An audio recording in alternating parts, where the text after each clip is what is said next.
দেখেন, হযরত আবু হুরায়রা রাদিয়াল্লাহু তাআলা আনহু প্রায় 5000 হাদিস তিনি বর্ণনা করেছেন। হযরত আয়েশা সিদ্দিকা রাদিয়াল্লাহু তাআলা আনহা তিনি 2210টা হাদিস বর্ণনা করেছেন। এরকম ভাবে আল্লাহ রাসূলের বড় বড় সাহাবীরা ওনারা হাদিস বর্ণনা করেছেন।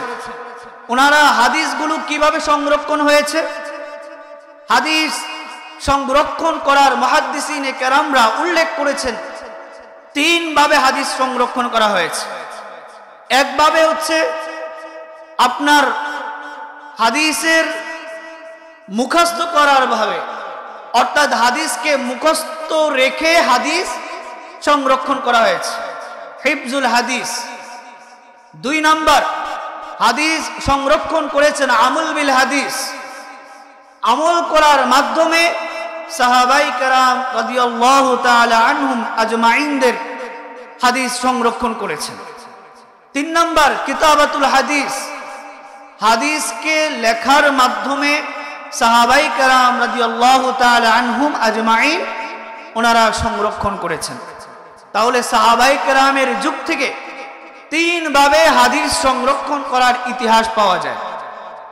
দেখেন, 40 হিজরির পরে, কারণ আল্লাহ রাসূলের উপরে নবুয়ত আসার পরে সাহাবায়ে কেরাম রাদিয়াল্লাহু তাআলা আনহুম আজমাইন যারা জাহিলি যুগ থেকে ফিরে এসে আল্লাহ রাসূলের সুহবতে নিজেদেরকে শোনায় সোহাগা করেছেন, এরা এমন খাঁটি মানুষে পরিণত হয়েছেন যাদের ব্যাপারে আল্লাহ তাআলা কোরআন কারীমে আয়াত অবতীর্ণ করেছেন, রাদিয়াল্লাহু আনহুম ওয়া রাদু আন, যে আল্লাহ তাআলাও তাদের প্রতি সন্তুষ্ট হয়ে গেছে, তারাও আল্লাহর প্রতি সন্তুষ্ট হয়ে গেছে। আলহামদুলিল্লাহি নাহমাদুহু ওয়া নাস্তাঈনুহু ওয়া নাস্তাগফিরু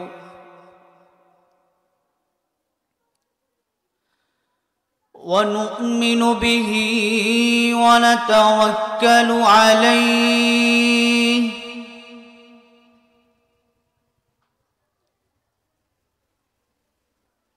ونعوذ بالله من شرور أنفسنا ومن سيئات أعمالنا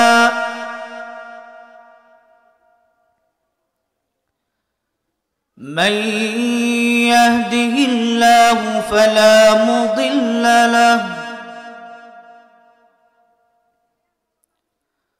ومن يضلله فلا هادي له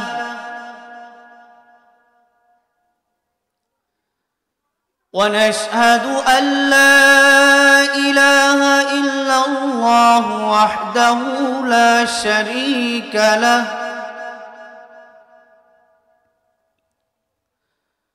ونشهد أن محمدًا عبده ورسوله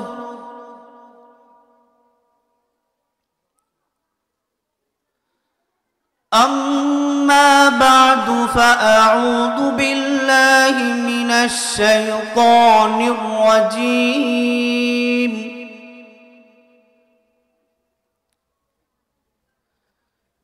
بسم الله الرحمن الرحيم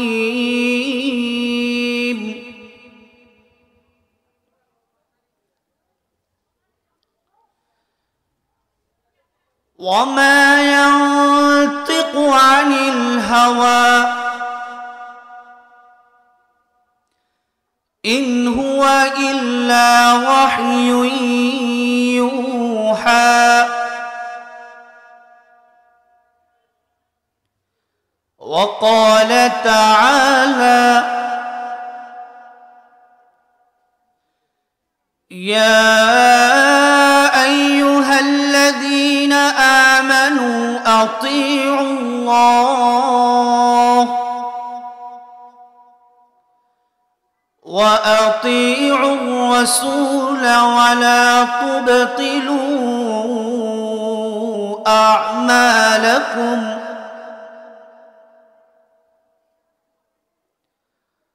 وقال رسول الله صلى الله عليه وسلم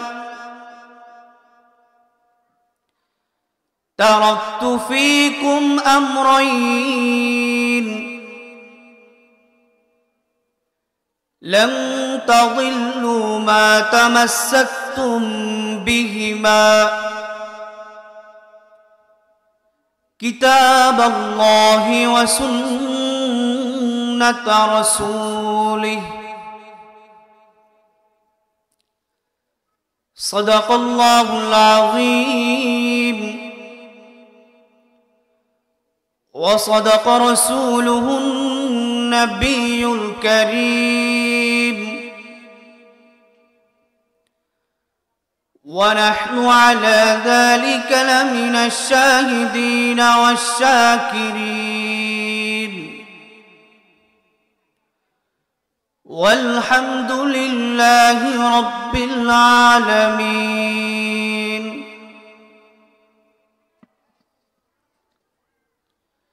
اللهم صل على محمد وعلى آل محمد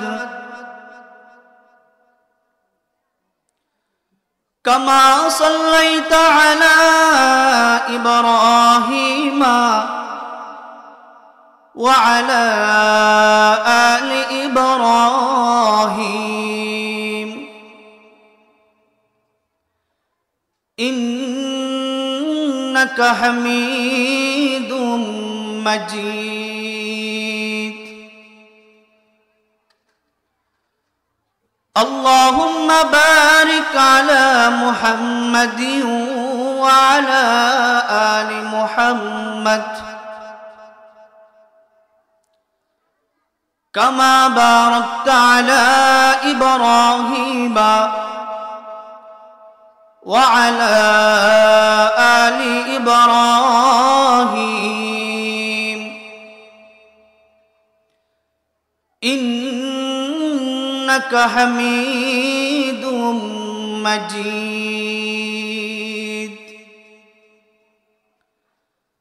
سبحانك لا علم لنا إلا ما علمتنا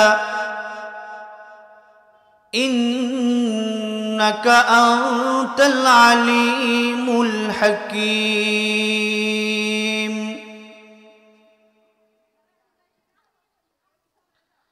الحمد لله সমস্ত প্রশংসা মহান রব্বুল আলামিনের, যিনি নিখিল বিশ্বের সার্বভৌমত্বের মালিক, সকল সৃষ্টির স্রষ্টা, যার কাছে একদিন ফিরে গিয়ে সারা জীবনের প্রতিটি কর্মের পুঙ্খানুপুঙ্খ হিসাব দিতে হবে। তারই আলিশান দরবারে আমরা শুকরিয়া জ্ঞাপন করি, যিনি আমাদেরকে আজকে ঐতিহ্যবাহী দারুল হিদায়া কওমি মহিলা মাদ্রাসার দাওরায়ে হাদিসের সমাপনী ছাত্রীদের খতমে বুখারী অনুষ্ঠানে আসার, কোরআন ও হাদিস থেকে কিছু কথা বলার এবং শোনার তৌফিক দিয়েছেন। সেজন্য আমরা প্রত্যেকেই মন থেকে আল্লাহ তাআলার কাছে শুকর আদায় করি, আলহামদুলিল্লাহ। লাখো কোটি দুরূদ ও সালামের হাদিয়া মানবতার মুক্তিদূত, বিশ্বপ্রভুর প্রেরিত সর্বশেষ শান্তিদূত, মানব সভ্যতা জ্ঞান বিজ্ঞানের উৎস, নির্যাতিত, নিপীড়িত, লাঞ্ছিত, বঞ্চিত, উৎপীড়িত দুস্থ মানবতার একমাত্র অকৃত্রিম বন্ধু, পরকালীন জীবনের একমাত্র শাফাআতকারী, فخر دو عالم سید المرسلین خاتم النبیین হযরত মুহাম্মদ মুস্তাফা সাল্লাল্লাহু আলাইহি ওয়াসাল্লামের উপর। সম্মানিত উপস্থিতি, আজকে মাদ্রাসা কর্তৃপক্ষ আমাকে ইলমুল হাদিসের উপরে আলোচনা পেশ করার জন্য আদেশ করেছেন। সময়ের এই সংক্ষিপ্ত পরিসরে আল্লাহ তাআলা যদি তৌফিক দান করেন, কিছু কোরআন ও হাদিসের আলোকে আলোচনা করার প্রয়াস চালাবো। ওমা তৌফিকি ইল্লা বিল্লাহ। হাদিস কি বিষয়, হাদিসের গুরুত্ব কি, হাদিস মানে কি, এবং বর্তমান হাদিস যারা অস্বীকার করে তারা মূলত কিসের ভিত্তিতে অস্বীকার করে, এবং তাদের যে হাদিস অস্বীকারের উপরে মন গড়া কথাবার্তা, যা কোরআন হাদিসের দালিলিক ভিত্তিতে, এরা একেবারেই ভ্রান্ত একটা দল। এই সংক্ষিপ্ত পরিসরে এই কয়েকটা কথার উপরে আলোকপাত করার চেষ্টা করব ইনশাআল্লাহ। হাদিস বলা হয়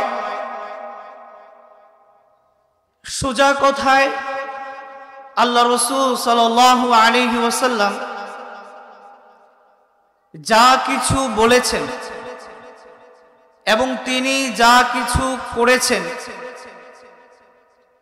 তার অবস্থাদি এবং আল্লাহ রসুলের মৌন সম্মতি, এই সমস্ত কিছুকে হাদিস শাস্ত্রবিদদের পরিভাষায় এটাকে আল্লাহ রসুলের হাদিস বলা হয়। কথার কথা তো আমরা বুঝি যে আল্লাহ রসুল যা বলেছেন তা হাদিস, আল্লাহ রসুল যা কাজ করেছেন তাকেও হাদিস বলা হয়। আল্লাহ রসুলের বিভিন্ন অবস্থাদি সাহাবায়ে কেরাম রাদিয়াল্লাহু তাআলা আনহুম আজমাইন ওনারা দেখেছেন, দেখে বর্ণনা করেছেন, সেটাও হাদিস বলা হয়। এবং আল্লাহ রসুল সাল্লাল্লাহু আলাইহি ওয়াসাল্লামের যে মৌন সম্মতি, মৌন সম্মতি এটা কি? আল্লাহ রসুল সাল্লাল্লাহু আলাইহি ওয়াসাল্লামের সামনে সাহাবায়ে কেরাম এমন কিছু কাজ করেছেন যে কাজটি আল্লাহ রসুল তিনি দেখছেন, দেখার পরে কোনো কিছু বলেন নাই, চুপ ছিলেন। এই চুপ থাকাটাই হচ্ছে মৌন সম্মতি। এটাকেও হাদিস হিসাবে গণ্য করা হয়। এই হাদিস আমাদেরকে মানতে হবে কেন? দেখেন, কোরআন এটা এমন একটি কিতাব, ওয়া ইন্নাহু লাকিতাবুন আজিজ লা ইয়াতিহিল বাতিলু মিন বাইনি ইয়াদাইহি ওয়ালা মিন খালফি তানজিলুম মিন হাকীমিন হামিদ। আল্লাহ তাআলা বলেন, নিশ্চয়ই এটা এক অসাধারণ কিতাব, এতে অসত্য মিথ্যার কোনো অনুপ্রবেশ হবে না, সামনের দিক থেকেও হবে না, পিছনের দিক থেকেও হবে না, বরং অর্থাৎ এখানে কোনো কিছু কেউ অনুপ্রবেশ করাবে, সত্য মিথ্যার মিশ্রণ ঘটাবে, এটা কখনো সম্ভব নয়। কারণ এটা মহা প্রজ্ঞাবান প্রশংসিত আল্লাহ তাআলার পক্ষ থেকে অবতীর্ণ। যে কোরআনের ব্যাপারে আল্লাহ তাআলা বলেন, ইন্না নাহনু নাযালনা যিকরা ওয়া ইন্না লাহু লাহাফিজুন। আল্লাহ বলেন যে এই কোরআন আমি অবতীর্ণ করেছি, আর এই কোরআনকে হেফাজত করার দায়িত্ব আমার। কোরআনের এই অসাধারণ কথাগুলো বলার উদ্দেশ্য হচ্ছে, আমরা আজকে হাদিস যে মানতে হবে, হাদিস অস্বীকার যে করা যাবে না, হাদিস অস্বীকার করলে যে ঈমান থাকবে না, আর হাদিস অস্বীকার করা মানে কোরআনকে অস্বীকার করা, এই কথাগুলোর দলিল দেব ইনশাআল্লাহ। আল্লাহ তাআলা এই কোরআন কারীমের সূরা নাজমে বলেন, ওয়ামা ইয়ানতিকু আনিল হাওয়া ইন হুয়া ইল্লা ওয়াহয়ুন ইউহা। যে আল্লাহ রাসূল সাল্লাল্লাহু আলাইহি ওয়াসাল্লাম তিনি তার কুপ্রবৃত্তি থেকে মন গড়া কোনো কথা তিনি বলেন না। ইন হুয়া ইল্লা ওয়াহয়ুন ইউহা, তিনি যা বলেন তা তার উপরে ওহী হিসাবে আল্লাহ তাআলা যা অবতীর্ণ করেন তাই বলেন। মুহাদ্দিসিনে কেরাম যে বললেন ওমা ইয়ানতিকু আনিল হাওয়া, মানে যে আল্লাহ তাআলা ওহীর যে কথাগুলো, একটা হচ্ছে সরাসরি কোরআন, আরেকটা হচ্ছে আল্লাহ রাসূল কোরআনের এই ব্যাখ্যাটা করেন। তাহলে কোরআনের ব্যাখ্যাটাই হচ্ছে হাদিস। এটা কিভাবে? আল্লাহ তাআলা কোরআনে কারীমের আর আয়াতে বলেন, ওয়া আনজালনা ইলাইকাল যিকরা লিতুবাইয়িনা লিন-নাস মা নুযিলা ইলাইহিম। আল্লাহ নিজেই বলছেন, আমি আপনার উপরে এই জিকির অবতীর্ণ করেছি, অর্থাৎ কোরআন অবতীর্ণ করেছি। কেন? লিতুবাইয়িনা লিন-নাস, আপনি যাতে করে মানুষের কাছে এই কোরআনকে বর্ণনা করেন, ব্যাখ্যা করে দেন। তাহলে এই কোরআনে কারীম আল্লাহ তাআলা আল্লাহ রাসূলের উপরে অবতীর্ণ যে করলেন, অবতীর্ণ করেছেন এই জন্যই যে আল্লাহর রাসূল এই কোরআন যেহেতু আরবে অবতীর্ণ হয়েছে, কিন্তু আরবের মানুষের ভাষাও আরবি, কোরআনটাও আরবি, এর পরেও সাহাবায়ে কেরাম রাদিয়াল্লাহু তাআলা আনহুম আজমাইন আরবি ভাষাবিদ হওয়া সত্ত্বেও কোরআনের ভাষা, অনেক সময় কোরআনের মর্মার্থ ওনারা বুঝতে পারতেন না। যেরকম ভাবে একটা উদাহরণ, আল্লাহ তাআলা যখন এই আয়াত অবতীর্ণ করেন, ওয়াল্লাযীনা ইয়াকনিজুনা আয-যাহাবা ওয়াল ফিদ্দাতা ওয়া লা ইউনফিকুনাহা ফী সাবিলিল্লাহ, সাহাবায়ে কেরাম রাদিয়াল্লাহু তাআলা আনহুম আজমাইন ওনারা এই আয়াতের মর্মার্থ বুঝতে তারা অক্ষম। ওনারা বুঝতে পারছিলেন না যে আল্লাহ তাআলা যে স্বর্ণ রূপাকে সঞ্চয়ের কথা বললেন এবং যা আল্লাহর রাস্তায় খরচ করা হয় না, এই বিষয়টার প্রতি যে ধমকি এসেছে, ওনারা এটা বুঝতে পারছিলেন না। যার কারণে সাহাবায়ে কেরামের মাঝে এই বিষয়টা নিয়ে আলোচনা চলছিল। এরপরে আল্লাহ রাসূলকে জিজ্ঞাসা করলেন যে আমাদের মাঝে এই বিষয়টা একটা ধোঁয়াশা কাজ করছে। তখন আল্লাহ রাসূল এই বিষয়টার ব্যাখ্যা করে বুঝিয়ে দিলেন। এবং এই যে আল্লাহ রাসূলের এই ব্যাখ্যাটাকেই হাদিস বলা হয়। ঠিক একই ভাবে আল্লাহ তাআলা কোরআনে কারীম, যেহেতু এটা আমাদের কিয়ামত পর্যন্ত আল্লাহ তাআলা সংরক্ষণ করে রাখবেন, এবং এটা মুসলিম উম্মার জন্য এটা একটি সংবিধান। এটা কিয়ামত পর্যন্ত যত ফিতনা আসবে, যত ফাসাদ আসবে, এই কোরআন পুরা বিশ্বের সকল মুসলিম উম্মাকে গাইডলাইন করবে। এজন্য এই কোরআনের বাণীটাও আল্লাহ তাআলা ওইভাবেই অবতীর্ণ করেছেন, যার কারণে এখানে ব্যাখ্যা বিশ্লেষণের প্রয়াস রাখে না। যেভাবে কিতাবুল্লাহ অবতীর্ণ করেছেন, ঠিক একইভাবে রিজালুল্লাহ আল্লাহ তাআলা যুগে যুগে প্রেরণ করেছেন। এই রিজালুল্লাহর মধ্যে একজন হচ্ছে আমাদের প্রিয় নবী হযরত মুহাম্মদ মুস্তাফা সাল্লাল্লাহু আলাইহি ওয়াসাল্লাম। এই বিষয়টি আমাদের বুঝতে হবে। যদি বলা হয় যে হাদিস মানব না, কারণ আল্লাহ রসুলের পরে এই হাদিসগুলো অনেক পরে সংরক্ষণ করা হয়েছে, এর মানে হাদিসকে পরিপূর্ণভাবে সংরক্ষণ করা হয়নি।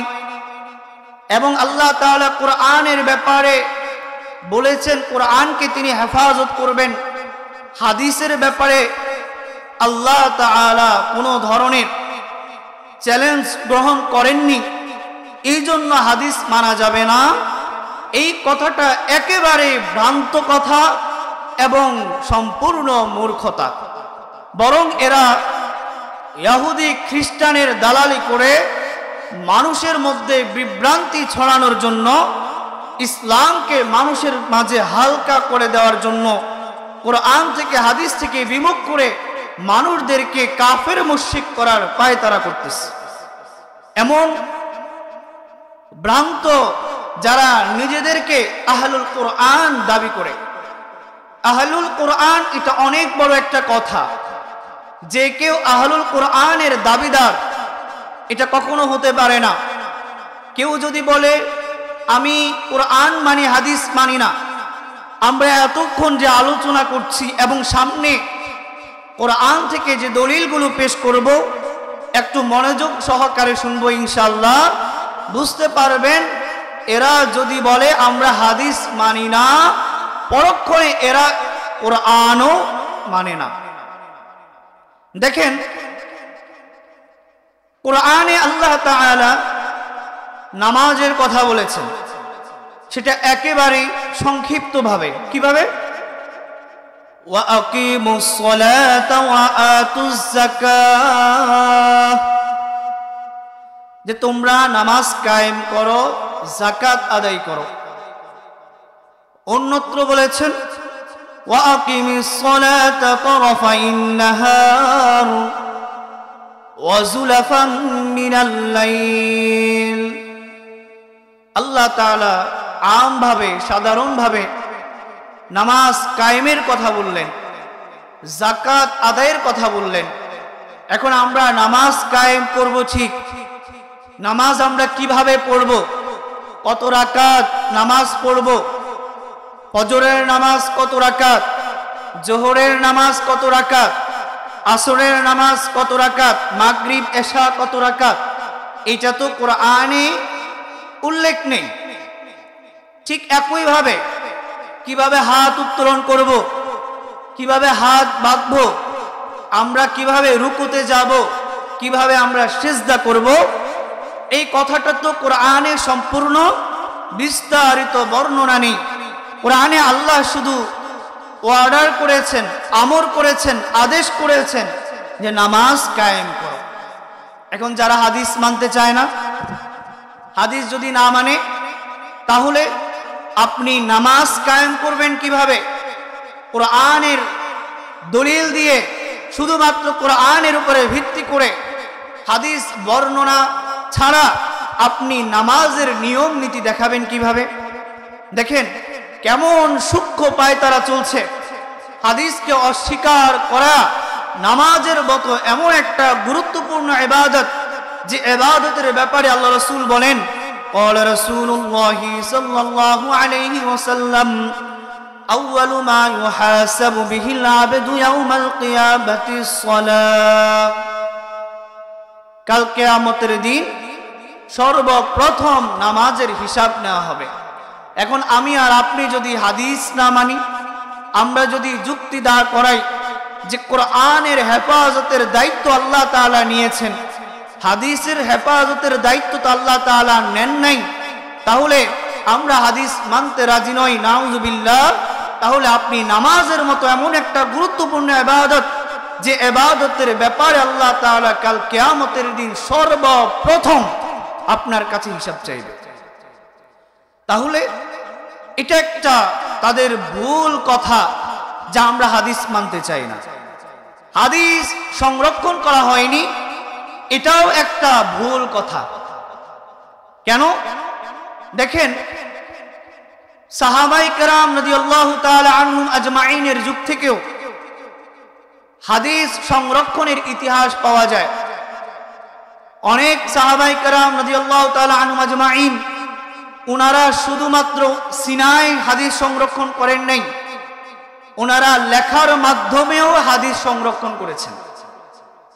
দেখেন, হযরত আবু হুরায়রা রাদিয়াল্লাহু তাআলা আনহু প্রায় 5000 হাদিস তিনি বর্ণনা করেছেন। হযরত আয়েশা সিদ্দিকা রাদিয়াল্লাহু তাআলা আনহা তিনি 2210টা হাদিস বর্ণনা করেছেন। এরকম ভাবে আল্লাহ রাসূলের বড় বড় সাহাবীরা ওনারা হাদিস বর্ণনা করেছেন। ওনারা হাদিসগুলো কিভাবে সংরক্ষণ হয়েছে?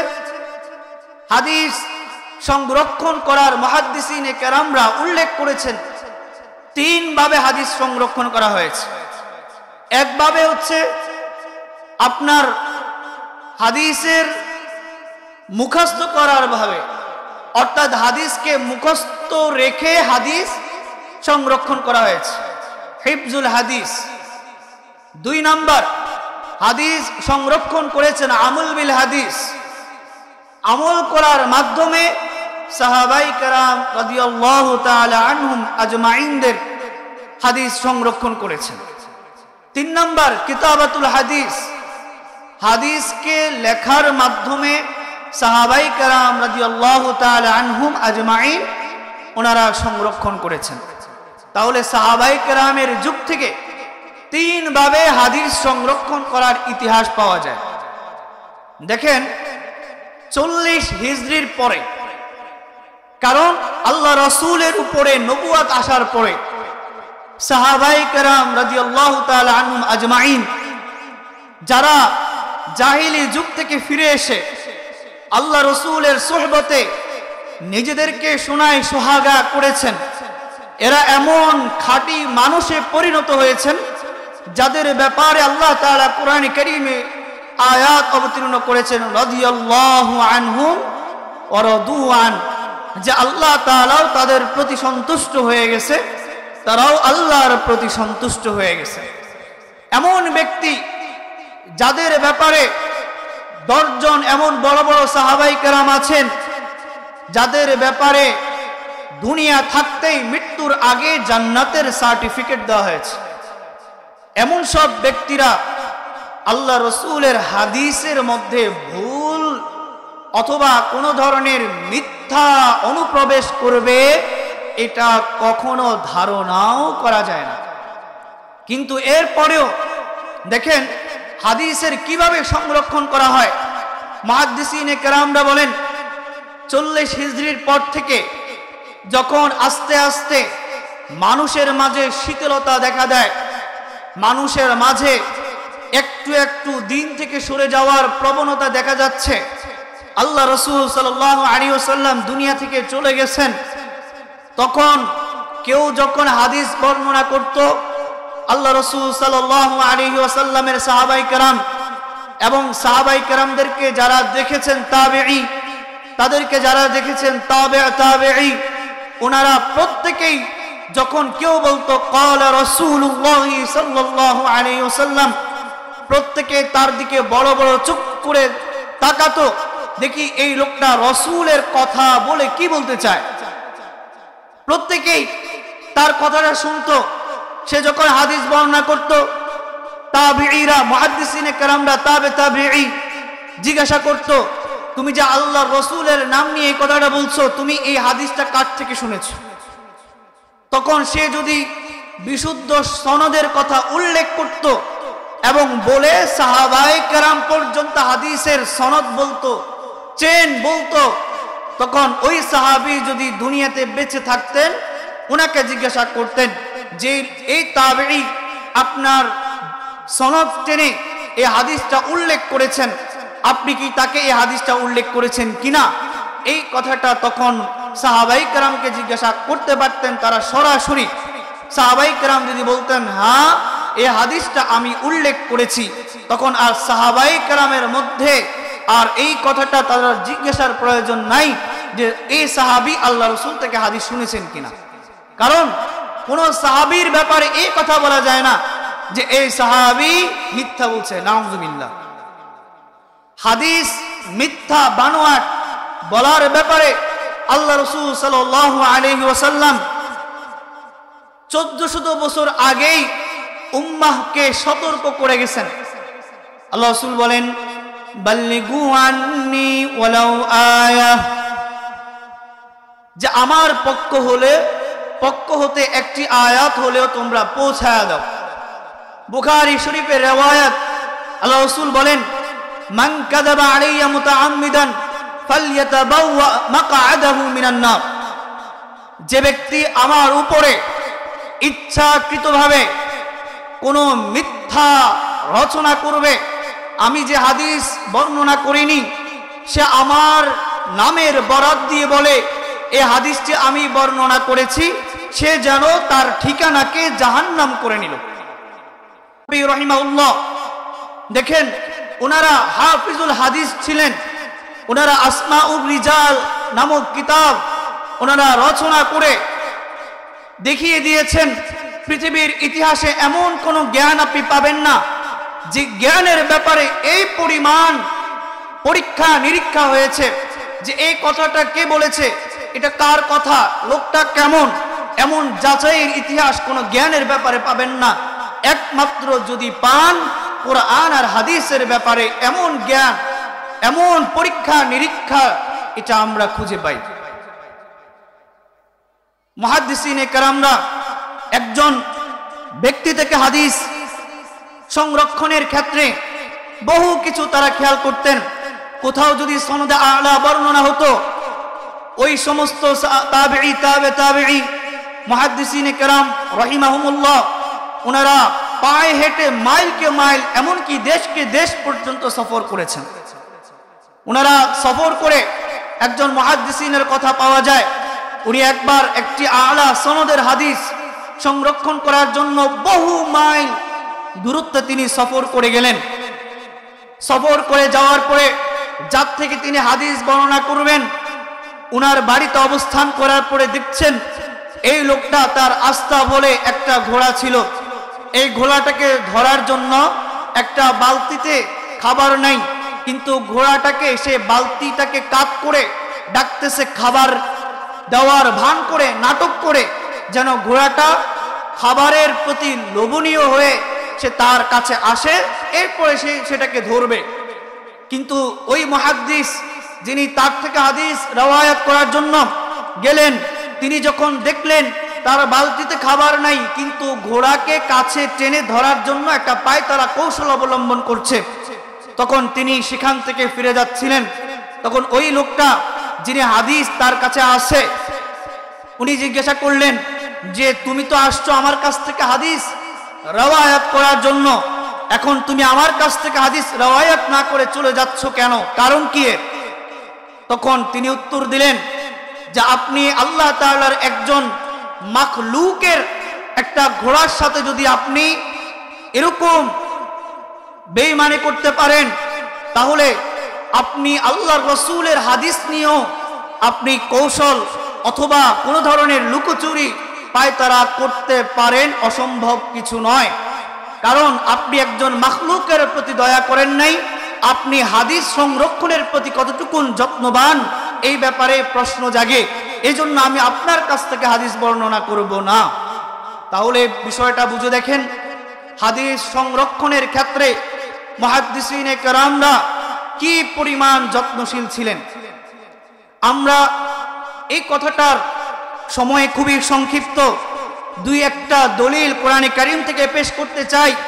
যে কোরআন যে বলে আল্লাহ রসুলের আনুগত্য করা, আপনি যদি রসুলের আনুগত্য না করেন আল্লাহর ভালোবাসাও পাবেন না।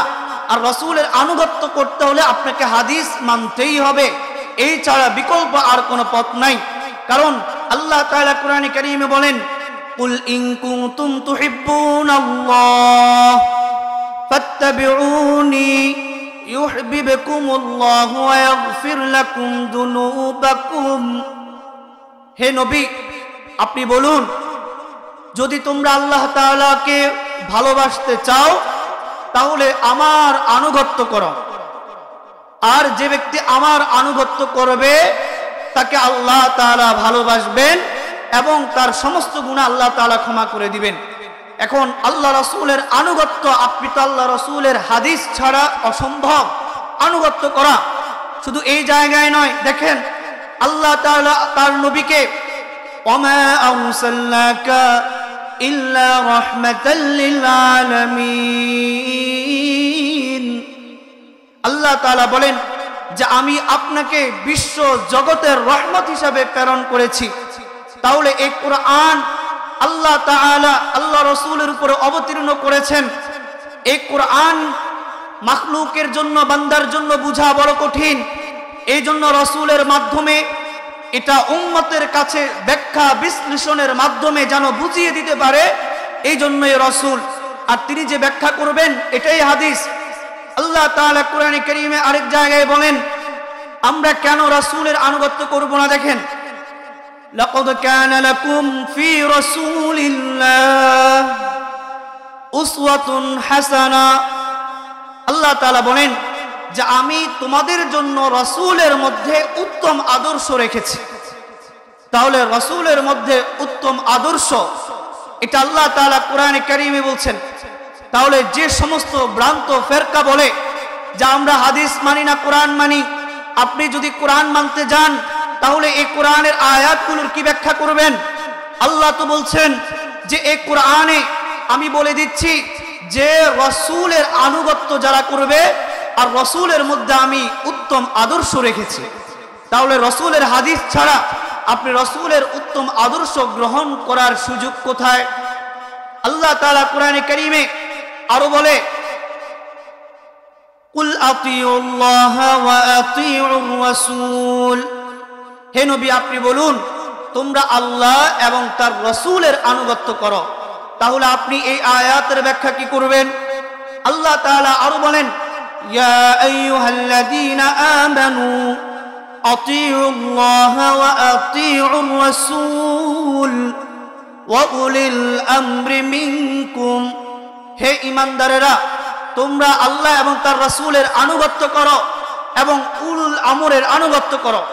আল্লাহ তাআলা কোরআনে কারীমের আরেক জায়গায় বলেন, ইয়া আইয়ুহাল্লাযীনা আমানু আতিউল্লাহ ওয়া আতিউর রাসূল ওয়া লা তুবতিলু আ'মালাকুম, হে ঈমানদারেরা তোমরা আল্লাহ এবং তার রাসূলের আনুগত্য করো এবং তোমরা তোমাদের আমলকে নষ্ট করো না।